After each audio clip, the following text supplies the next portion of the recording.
Who is Jesus? What is he doing? And what does it mean to follow him in the world today?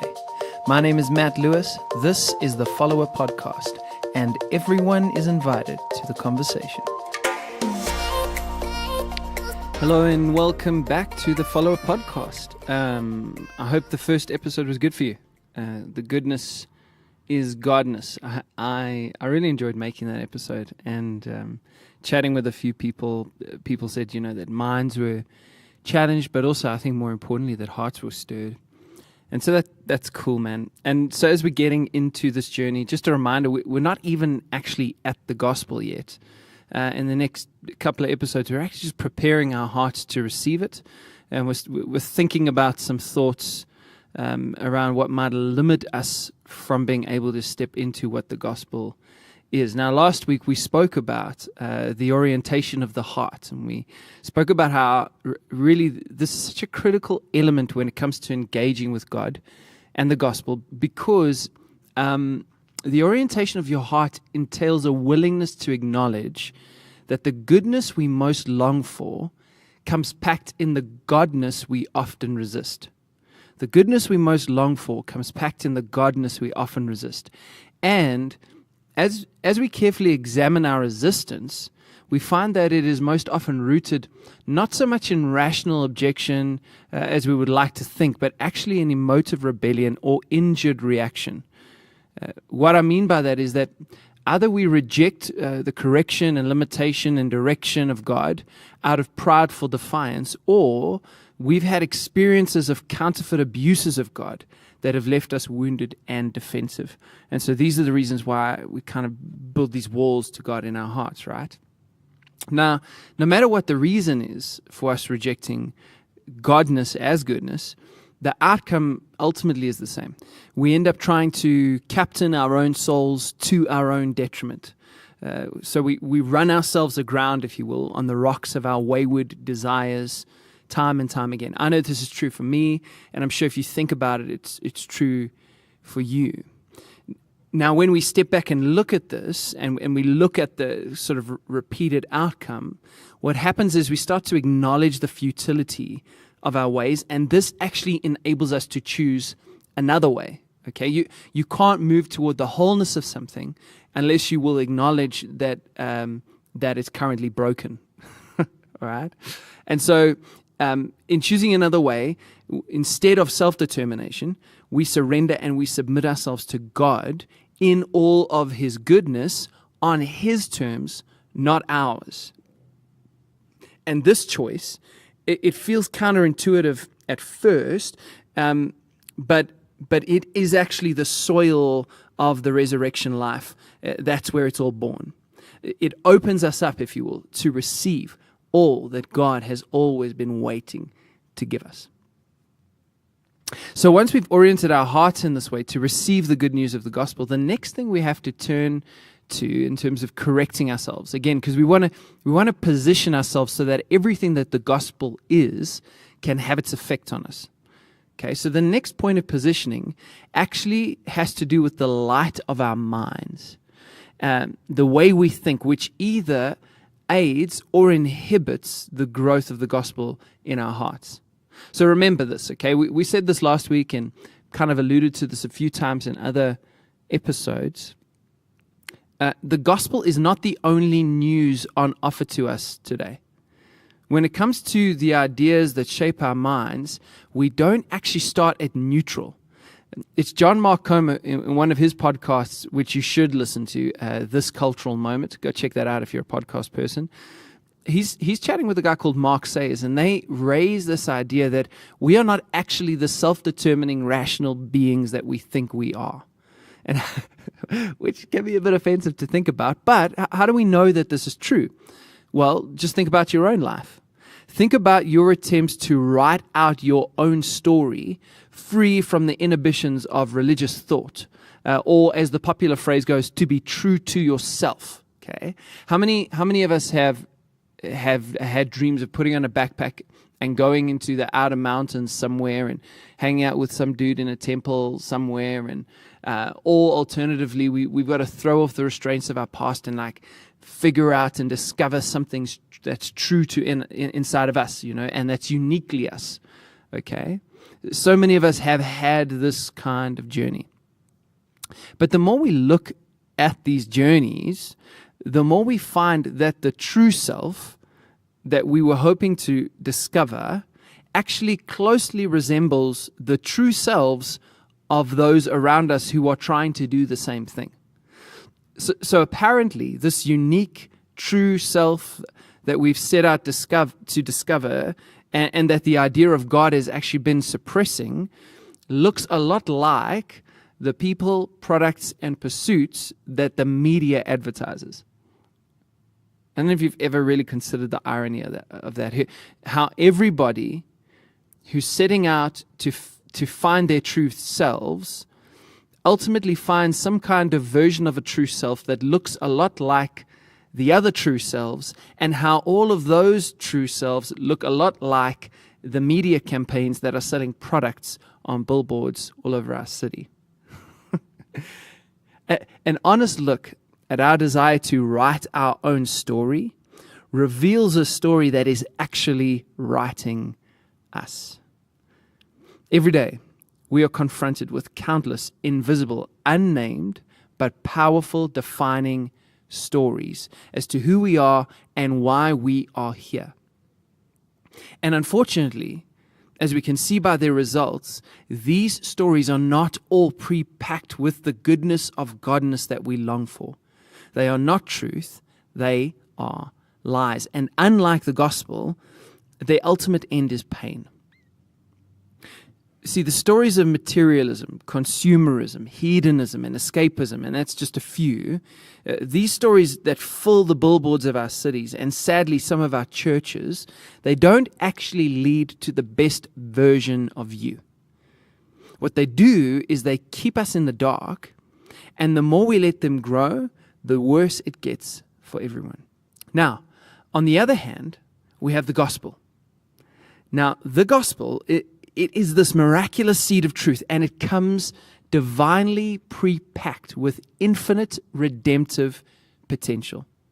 When we give ourselves to it, what happens is that we position ourselves for a journey of consistent and increasing transformation into the likeness of God Himself. It's as if, imagine this for a second, it's as if God puts up a tent of His presence in the world through you. And everywhere you go, you act as this walking outpost of God's eternal reality. And you profoundly and positively begin to impact those that you share your life with. That's what's packed into, that's the potential that's packed into the gospel. But, and this is a big but, okay? Potential unrealized, it only remains potential. So I know, and you know, I'm sure, you've met many people who they've sincerely accepted the seed of the gospel, right? This thought, they've accepted it, and yet, in spite of that acceptance, they've never grown into the full potential that it carries. So we know people who have memorized the whole Bible, faithfully attend church regularly, and they are, as sincerely as they are able, perhaps, they believe in God. Yet, their lives reflect very little of this God that they believe in. And worse still, are people who declare their allegiance to God, and they declare their allegiance to the gospel, and their belief in Him. But when you look at their lives, they actually actively contradict everything that Jesus is actually about. We just have to take a short walk through human history and the pages of church history, and we will get plenty examples of this, right? Now, how does this happen? How does a gospel, which I'm saying is so pre-packed with power, have so little effect on people's lives? I believe that this has much to do with how we think about God. If, as we've said in the last episode and in this episode, if the gospel is like a seed, and our heart is like the soil in which that seed grows, then our thought structures, they either provide light that causes that seed to grow, or they sustain darkness that hinders it. In fact, I believe that one of the surest ways to corrupt or smother the incredible potential of the gospel, and therefore fail to see it realized in our lives, is the issue of inferior thought structures. This is why a guy named A.W. Tozer, right? He brilliant writer and thinker. He writes a book called The Pursuit of God. And one of the things he always says is that the most important thing about us is what we think about when we think about God. Another guy, William Temple, he believed, and this is critical, listen to this carefully, if people live with a wrong view of God, then the more religious they become, the worse the consequence will be. And eventually, it would actually be better for them to be atheist. I'll read that one more time. If people live with a wrong view of God, the more religious they become, the worse the consequence will be. And eventually, it would be better for them to be atheist. See, the issue is not only accepting the gospel, but how we accept the gospel. The same good seed can have very different results depending on the state of the heart that it falls into. So some will experience growth and transformation, while others will find the seed snatched away or choked out by the cares of the world, etc. And the issue is the state of our hearts, which significantly influences the growth of the seed. And the state of our heart is influenced by the state of our mind. So just as the seed of the good news grows in the light of God's truth, so the seeds of the competing narratives that we've spoken about, they grow in the darkness of lies. And this is exactly why the Bible tells us to stop imitating the ideals and opinions or thought structures of the culture around us, and instead to be inwardly transformed by the Holy Spirit through a total reformation of how we think. So when we change the way we think, this then empowers us to know God's desires for us and then to live into the beautiful lives that are both satisfying and pleasing to us and Him. Okay, so can you see how much is resting on how we think about the gospel? Now, all of us were born into this world. Okay, so before we had a choice, we adopted and inherited a number of broken thought structures that ultimately compromise the growth of the gospel and then the realization of its effects in our lives. Or broken thought structures can vary from perspectives on sexuality, to purpose, to possessions, to politics, the way we think about things. And these ways of thinking can set themselves up in opposition to what the gospel actually wants to do in our lives. There's so much need for transformation in our thinking. And as the gospel grows in us, so let's stick with the analogy of this growing seed, the more it grows in our internal world, the more light it actually requires to flourish. And so the windows of our mind must be flung wide open to the truth of God's instruction, affecting literally every part of who we are as people. In other words, the more we grow in the implications of the truth of the gospel, the more we must be prepared to transform our perspectives and let them change toward truth. For the remainder of this podcast, however, I can't look at every single thought structure issue. So I just want to focus in on one way of thinking about God and what God is doing in the world over time that I think chokes out the gospel completely or taints its effects, creating sort of a pale shadow of what it was supposed to be, right? And what I'm talking about here is the power of is. The power of is. What I mean by this is, when I speak to people about what they think the gospel is, and remember how we think about the gospel is critical, one of the most important issues that I feel we have to clarify is not only what we think the gospel is, but also when we think the gospel is. It seems to me that so many people have this view of the gospel, and whether they accept it or reject it, and in some cases this view is exactly why they reject it, that is primarily concerned with three things: some place other than here, some time other than now, and some person other than me. By someplace other than here, what I'm talking about is a common misperception that the gospel is primarily concerned with a kind of heaven which is very much not here. The heaven that many imagine consists of pearly gates, baby angels, white-robed people on floating clouds, and it definitely doesn't have much to do with long lines at the supermarket, traffic in the morning on the way to work, daily temptations of peer pressure, battles with substance abuse, personal hidden issues of anxiety, right? The lived out experiences. So the heaven that many people think about is about some place, but that place is definitely not this place. And this other place is also primarily viewed as only existing in some other time, namely the future.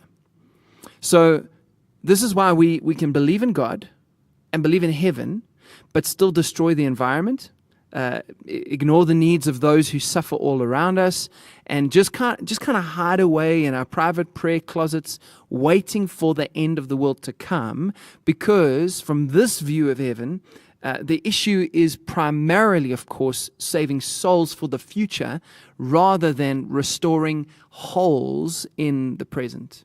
By holes, I mean whole societies, whole families, whole communities, whole economies. The heaven of our conception that has nothing to do with the now and only the later, it robs us of any power to impact the present. And then, to make it worse, this other place in some other time is concerned primarily with some other person who is definitely not me. At least not the me that I am right now. Okay? So perhaps a future, more spiritual, more put together kind of me, but definitely not the me that woke up with all the doubts and fears and failures that I'm feeling this morning, right? That me is not ready to step into God's reality. And fortunately, from this perspective, he doesn't have to, because from this perspective, heaven is not here yet. Maybe one day, when someplace else that isn't here or now, in this very moment arrives, then the me I wish I was will be the me I am, and then I'll be ready to take God seriously. Okay, that's kind of the implication of this view. But until then, I'm just a sinner. My job is to manage my sin as best I can and not make God too angry and not mess up too much while I wait ultimately to die. And luckily, when I die, I've prayed a prayer, so I'll go to the somewhere else, sometime else, as someone else. I hope you can forgive. I hope you can forgive the cynicism. I'm not trying to be cynical, but I hope the picture is clear. And the tragic issue is that this is how so many people view the gospel and what it's about, both from outside and inside the faith. So often we've adopted some kind of like a modernized Gnosticism that creates a huge divide between our perception of the spiritual and our experience of the physical. And it's why some of us are happy to get drunk in a bar, but would never do that in a church building. Or why we act like a saint in religious places and around seemingly spiritual people like monks and priests and nuns, but then we swear without remorse at the person cutting us off in traffic.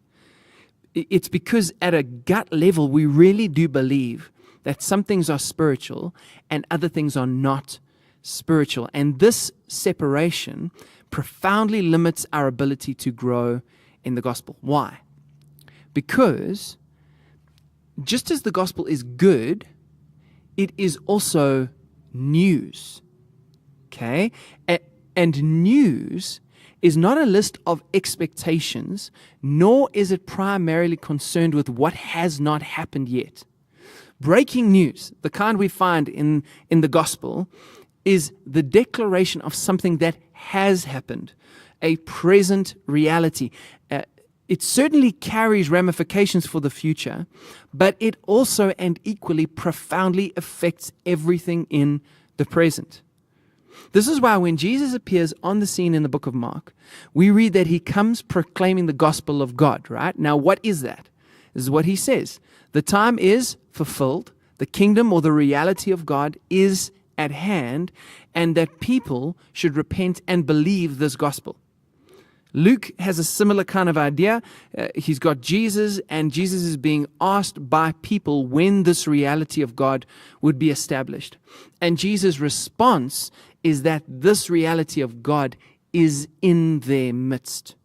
And in Matthew, we find this prayer that all of us know called the Lord's Prayer, and central to that prayer is this idea that we should pray that God's reality becomes a reality here on earth in the same way that it is in heaven. And there's the story about a temple curtain, right, that once separated the Holy of Holies, the presence of God, from the normal world, the people of God. But then when Jesus dies, that temple is torn, signifying the fact that what once was separated is now joined. Jesus himself is a walking embodiment of an incarnated God. Okay, what I mean by that is any conception, any idea, any way of thinking you had about the fact that God was somewhere else, that's completely deconstructed when that God puts on a skin suit and starts walking around in your neighborhood. God, Emmanuel, that's what we celebrate at Christmas, is here. And the kingdom of God is here. The reality of God is here. So is heaven a future hope, a promise, an expectation, a reality for someone else in some time to come? It is, okay? But in Jesus, that future promise has also been made a present reality. See, the explosive, transformative power of the gospel is linked to the declaration of Jesus that something has actually happened. Now, you can deny it, you can ignore it, you can mock it, but none of that changes anything. Think about it. Does your opinion of the sun stop it shining? It doesn't, right? So just as your opinion of the sun doesn't stop it shining, so your opinion of the gospel doesn't keep it from being true. You can either stand in the life of its light, or you can close the blinds and hide from it in the dark. But the gospel, like the sun, shines on, and its light currently and presently affects every moment of our lives. So, does this gospel that we're going to hear about, does it call us to a future place and time and a beautiful version of ourselves that we are not yet living into the fullness of? It does. But at the exact same time, it meets us right where we are, right here, right now, just as you are, and calls you to live presently into that fullness that you will eventually become and eternally inherit. The power of is, not only later, means that the sacred-secular divide is gone. Everything is spiritual. God meets us in the queues, the traffic, and the struggles, in the doubts, in the fears, in the failures. Everything that you are currently not, that is where God is. He fills every moment of every day with the seed of the future planted in the present. That's what this incredible declaration of the gospel is going to be about. The stage is set. The script is written. The cast is prepared. The orchestra is ready, not later, but now. And what's left for us is those of us who have the eyes to see, which have been opened by a transformed mind in the way we think. We have this great privilege of pulling back the curtain on the show and letting people understand that the masterpiece that they have been searching for is and has always been waiting right underneath their nose. In the words of Jesus, the time is fulfilled. No more waiting. The kingdom of God is actually here. So what's left now is for us to change our way of thinking and actually believe that that is true. The more we do this, all right, the less we find ourselves passively waiting for heaven to come, and the more we reveal the heaven that is in so many wonderful ways already here. The power of will be is true, right? We have anchored our hope in a future glory. We do consider all our light and momentary afflictions as nothing compared to the eternal inheritance that we have in God. All that stuff remains true. But the power of is so equally powerful. If we hope to receive the fullness of what the gospel offers, we must not only set our hearts toward this future hope, but we must also lift our heads to see its present glory, that heaven has invaded earth in Jesus and will continue to do so through us who choose to live into this miraculous reality. The seed of the gospel, the truth of the gospel, this death in the family, it comes pre-packed with so much redemptive power that we could not even comprehend it. But we will keep missing it if we keep looking for it in some place other than here, in some time other than now, and in someone other than us. Jesus, he changes everything. And he imports what was only ever a future hope into a present reality. And the more we live into that reality, the more we actually become it here, now, today.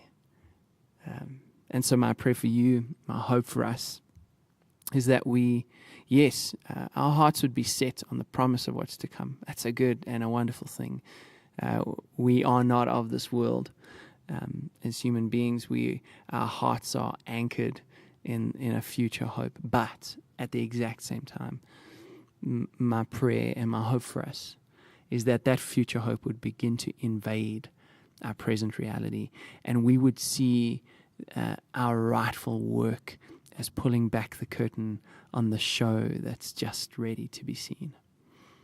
Which leads us into next week's episode and more on that.